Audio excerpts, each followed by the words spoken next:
What if the identity of the Messiah was never meant to be a mystery? What if it was laid out in advance, in writing, centuries before he ever arrived?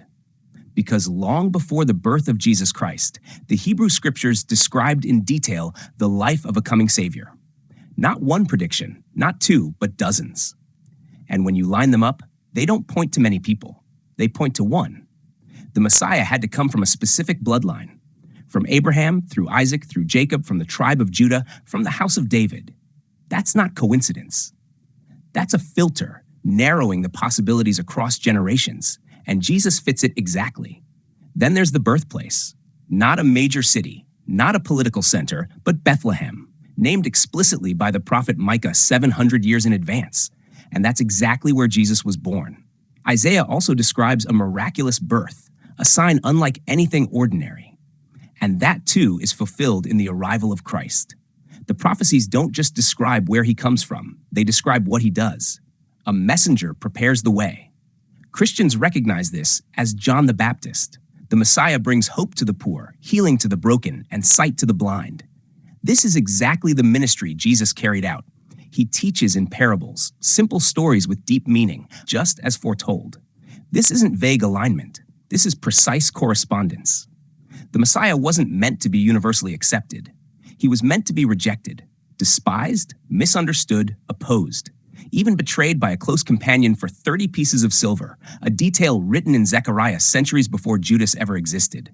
And it happened exactly as described. Then we come to something extraordinary, ancient texts describing in detail a form of execution that hadn't even become standard yet.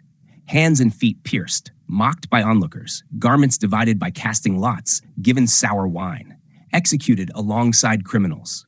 These are not general ideas. These are specific details, all fulfilled in the crucifixion of Jesus.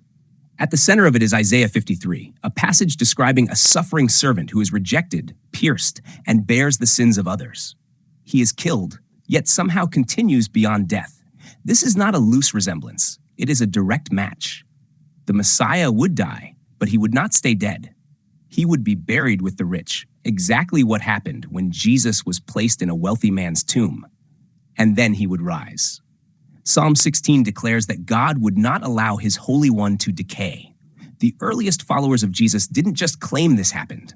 They built their lives, and in many cases gave their lives, on that reality. Individually, each prophecy is compelling, but together they form something undeniable. A precise lineage, a specific birthplace, a defined mission, a foretold rejection, a detailed execution, and a victory over death.